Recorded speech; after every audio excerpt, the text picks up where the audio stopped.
So I had these slides and I wanted to at least touch base with you this week.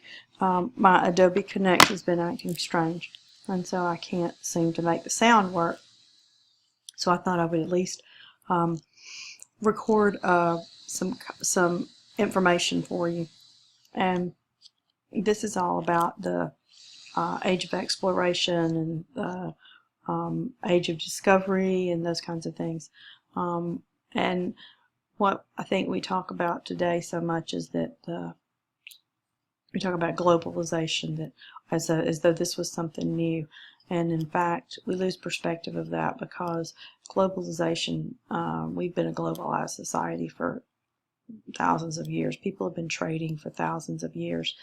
And in no other time has it been so obvious as in the age of discovery. You had the Silk Roads in the 12 and 1300s, from across Asia to the east, and you had trade with Africa and sub-Saharan Africa and Europe, and so people have been trading for a long time for economics, if nothing else. But along with the economic globalization, when they trade, they also trade ideas, they trade religion, they trade culture, they trade food. So there's so many ways to look at globalization. It's not just economic. Yes, the economics drives the situation, but there's so much interaction among people. We've been a globalized society for thousands of years. So who were these explorers? They were from everywhere. You had from 1300 to 1700 would be considered your age of exploration. China, Portugal, Spain, France, England, the Netherlands, Italy, everybody was out there exploring to see what was out there. So why did they do it? Well, it depends on who you were. China, they wanted to trade. And so you had, China they had silk, they had spices, they had so many different goods that people wanted. And so it was in their best interest to trade. Portugal and Spain, they were out there for land colonization first. They were on the front lines. Remember Prince Henry the Navigator and all of his navigation school and his innovative instruments and sails and different kinds of innovative vessels. So Portugal was kind of like the black sheep of the family of Europe. They were out there on a peninsula. They were not in the mainstream of Europe. And so instead of looking to the east like all the other European countries did across land, they looked to the west because they were right there in the middle of the Atlantic Ocean. And then you had France and England, who were they were late to the party, so to speak. They were too busy fighting each other to worry about exploring the New World, where Spain and Portugal were out there looking for new lands to conquer and natural resources. To understand why, you have to understand the situation in Europe. Why now? Why the 15th century? Well, because you had the bubonic plague, where you had 1/3 of the population wiped out. That suddenly allowed for people to, it's terrible to say, but all this 33% of the people that died, they now they have plenty to eat because they're not overpopulated.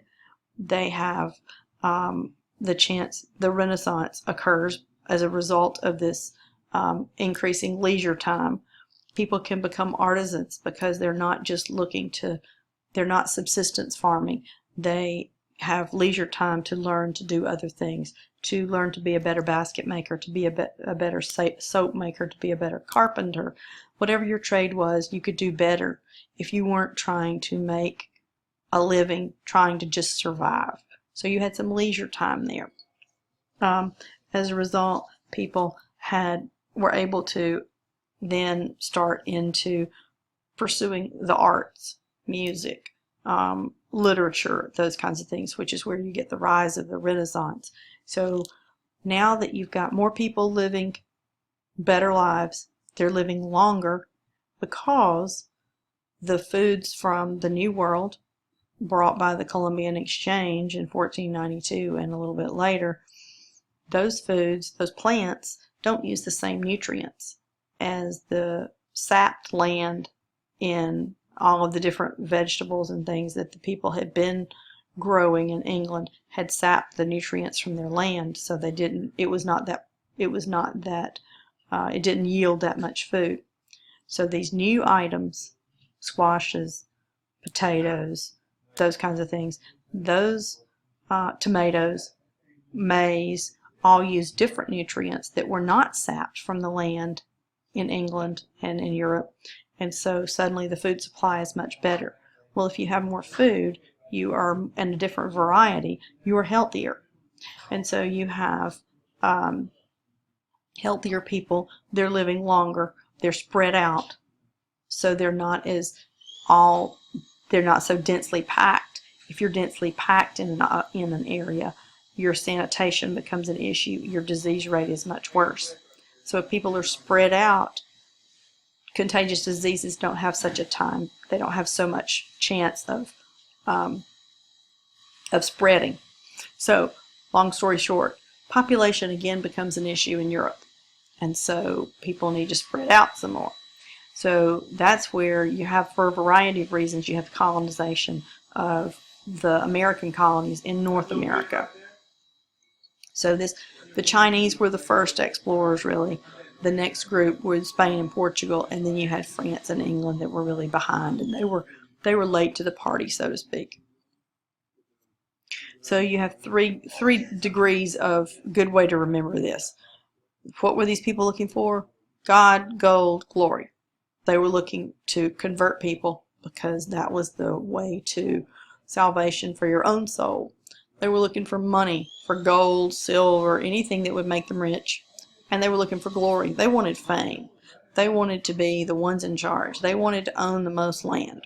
So these were, if you ever have a question about it, just remember the 3 G's, God, gold, and glory. You have Zheng He. He was born in 1371. He had these 7 expeditions. They're not sure when he died, if it was 1433 or 1435, but these Chinese had innovated all these different great new ways of doing things as far as sailing. They had new rudders. They had watertight compartments, different kinds of sails, paddle wheels, armor-plated boats, and this all allowed for long-distance travel. If you look at these routes, Zheng He was all over the place in the 14th century. He was major, and he had some of the biggest ships and the largest fleets ever assembled. If you look at this, he had a fleet that had 28,000 men. Ships that were 400 to 600 feet long. That means 4 to 6 football fields long. Sorry, that's wrong. 400 to 600 feet, which would be about 2 football fields. So big, 180 feet wide. 62 9-masted treasure ships and 200 more. This would be an image of his fleet. Part of his fleet. This is an image of Christopher Columbus's ship, one of them. This is in comparison, and that is Zheng He's, fully 100 years before Columbus. So if you look at this, and you look at Zheng He, you can see where the Chinese come in against the Spaniards. So the Age of Discovery is from the end of the 1400s, meaning Christopher Columbus, through the end of the 1700s. Why then? Well, we talked about Prince Henry the Navigator. He would be a huge reason. The geopolitical conditions, meaning what was going on in all these countries together. And you also had wanderlust. Part of the Crusades, and the reason the Crusades were a big deal, was this. These guys were gone for 10 years at a time. You see where the Crusades took these people. They then go back to Europe.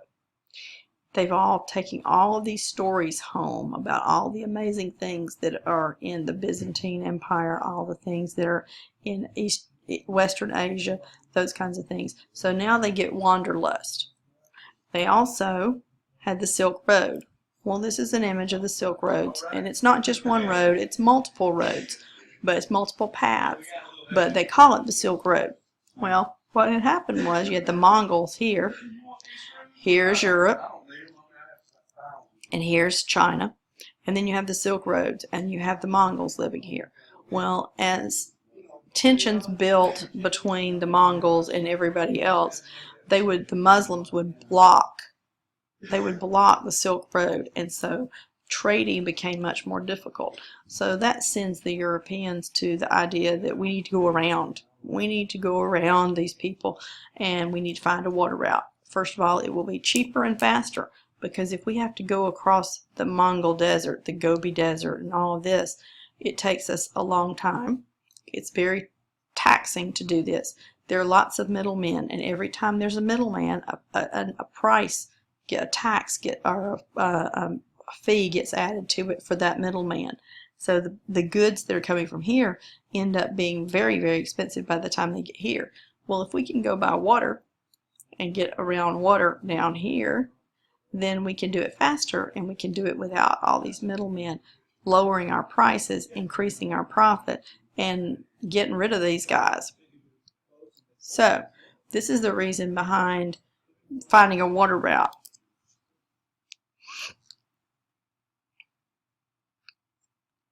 So this is Prince Henry the Navigator, and we've talked about him in our discussions and such, but he was, the third son of King John of Portugal, and so he didn't have anything in his name because all the inheritance went to the older brothers, of course. So many of these adventurers were second and third sons of fairly wealthy people because they didn't have any reason to be in Europe. They didn't have anything to do. So this way it's like, okay, we'll go and, see what we can do, and we'll make some money along the way, and we'll find some adventure, because we don't have anything else to do here. So this is Prince Henry's school here, and you can still go here now to visit. And so he had all these people, sailors, map makers, shipbuilders, and scientists. They studied the Atlantic winds, the currents, tools, instruments. They had better maps, cartographers, and they had these new sailing vessels. And he sponsored and financed these expeditions down the west coast of Africa. The problem is that before the different types of the caravel is a smaller ship that the Spaniards used. They could not sail. They could sail south along the western coast of Africa, but they couldn't come back to the north. So if you got south, you couldn't come home except by land. You'd have to walk back across the Sahara Desert. That was not a good idea. So he revolutionized that. These are the different tools and instruments that were created during this time. You had a carrack, a galleon, a bark, and a caravel, and they all have. And I'm not a navigational expert, but these are the different kinds of ships that were built at the time. If you look at the different shapes of these sails, they're very specific, and they're meant to be turned in different ways to harness the wind. So this is a pretty big deal. You also had a quadrant, which is used for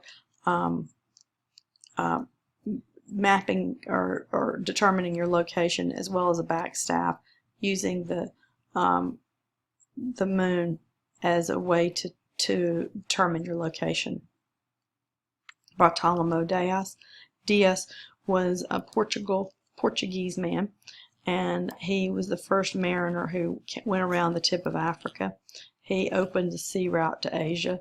He increased trade with India and the other Eastern powers, and his achievement prompted Columbus to get a new royal patron to establish his own route to the Far East. Columbus had approached the Italians in Venice. He had approached the Portuguese, and finally he was able to convince Ferdinand and Isabella to sponsor him, and we'll talk about that in a minute. Vasco da Gama reached India in May of 1498, and think about that. This is only 6 years after Columbus in the Caribbean. He stops all along the African coast, and the Portuguese would put a plaque, like a monument, wherever they landed, and they say, this is ours. Well, they didn't think about the fact that there are a bunch of Africans living there, and so they just put their plaques up and claimed it for Portugal. They did that all the way around the coast of Africa and up into India and everywhere. They said it was Portuguese. Now, it's this symbolism, it's this arrogance that we're in charge and the rest of the world doesn't really count. The Africans, we don't care what they think. The Asians, we don't care what they think. It's all about us. So they have these conflicts with these Muslim traders. They have conflicts with the Hindus in India. It just goes on and on. But he goes back to Portugal and he's a major hero because he's opened up the Indian trade in the Orient, for which what they've been trying to do for years and years. So he becomes an advisor to the king on Indian affairs. So this makes his career. He dies in India in December of 1524. The Treaty of Tordesillas was a big deal. It was signed in Tordesillas, Spain, 1494. So back in the day, the Pope was in charge, basically, of the politics in Europe. The monarchs were all Catholic, and so they all they ruled the show. So the Treaty of Tordesillas, the Portuguese and the Spaniards were arguing about who got what in the New World. Well, arguably the Portuguese reached South America first, but it's not really recorded that way. So what they did was the Pope says, all right, Spain, you get everything west of this line. Okay, this was 1493. So you get everything west. Portugal gets everything east. Well, according to what they knew about the New World and about what was in the east, Portugal got the good end of the deal on this, because there was not that much that they knew about. They didn't really know what was here in the Americas. So they were getting everything to the east of this line, which meant they were getting all of the Orient, all the trade in India and China and those kinds of things. So it was definitely a good thing for the Portuguese, supposedly based on what they knew. Spaniards say, oh, no. Portuguese want part of this too. So they move this line because they say, if this is the line, we can't cross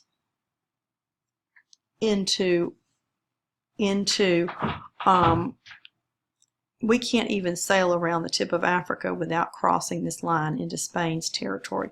So they moved it west so that the Portuguese could then sail around, because they didn't hug the coast. They came out around for the winds. And so they said, okay, we can come down here. So this is how you get Brazil that now speaks Portuguese, which is a pretty interesting idea. Everybody else in South America speaks Spanish. So anyway, at the time they did not know that South America and Mexico, what is present-day Mexico, had all of these gold deposits and silver deposits. So it turned out to be a great thing for the Spaniards, not so great for the Portuguese, because really Brazil they're just producing sugar cane in the end. Anyway, so they had this meeting and they signed this Treaty of Tordesillas, dividing up the world between Portugal and Spain. You have Ferdinand Magellan, who was Portuguese, but he sails for Spain. These explorers wouldn't necessarily be from the country that was sponsoring them. They just went and looked around for somebody to sponsor them who would pay for them. Didn't matter where they were from. That's how Columbus was from Italy, but he sailed for Spain. And Magellan is Portuguese, but he sails for Spain. So why was Spain all of a sudden involved in Christopher Columbus?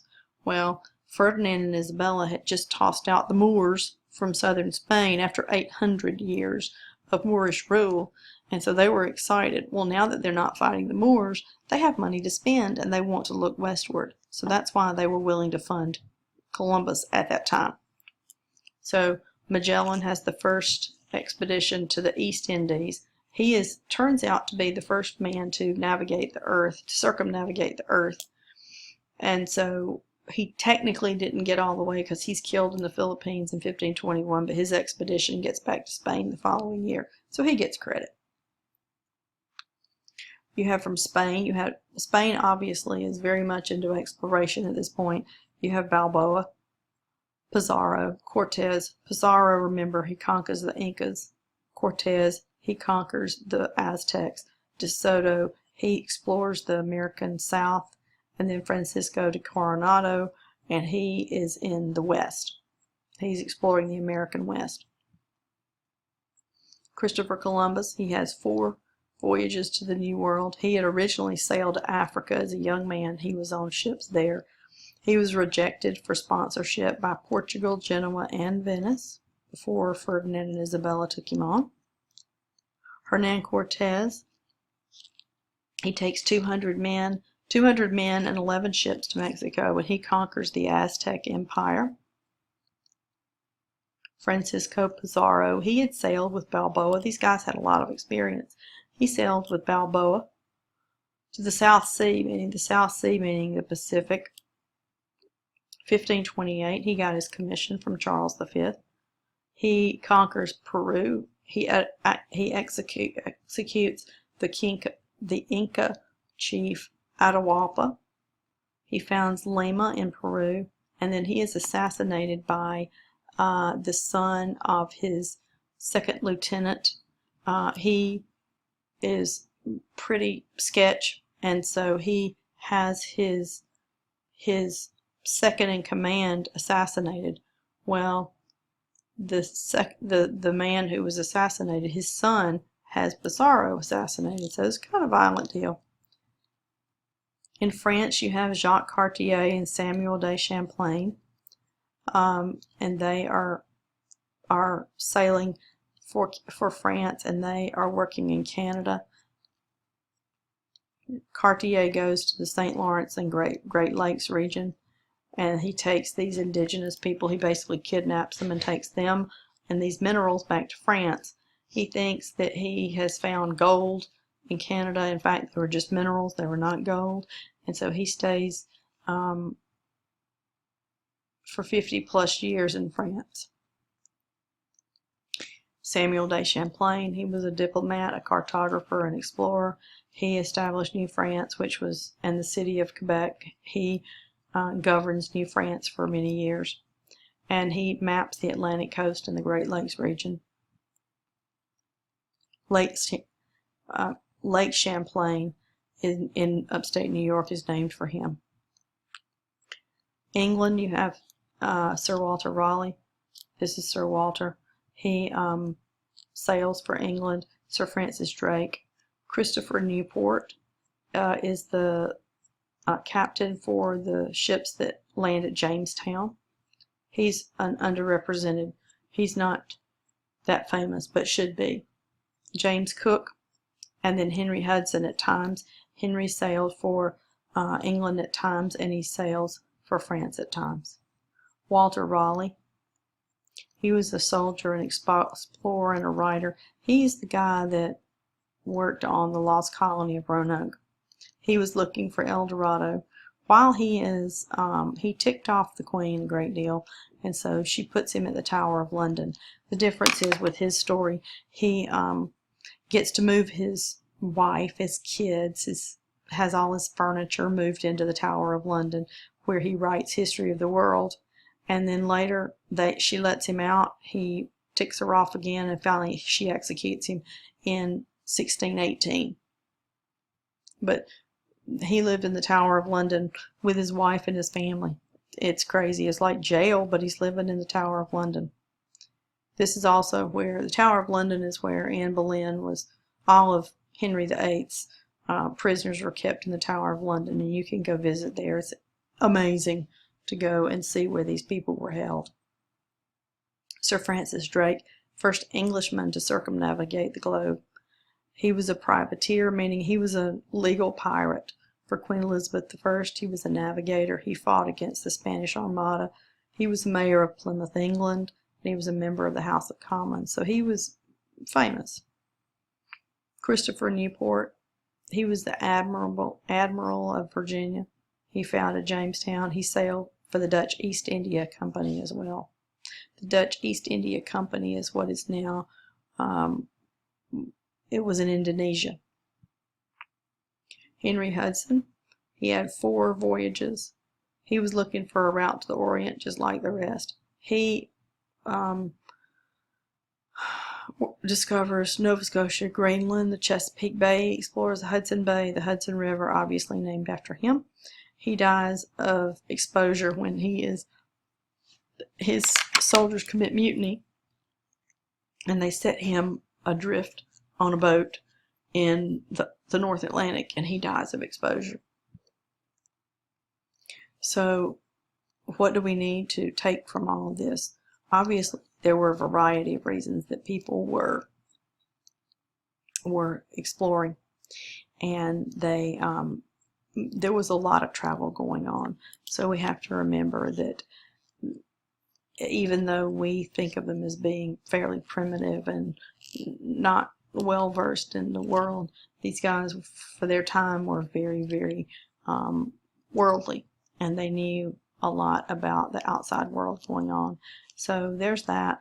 I will keep it short as I can, and I hopefully will have my Adobe Connect working by this week. Thanks.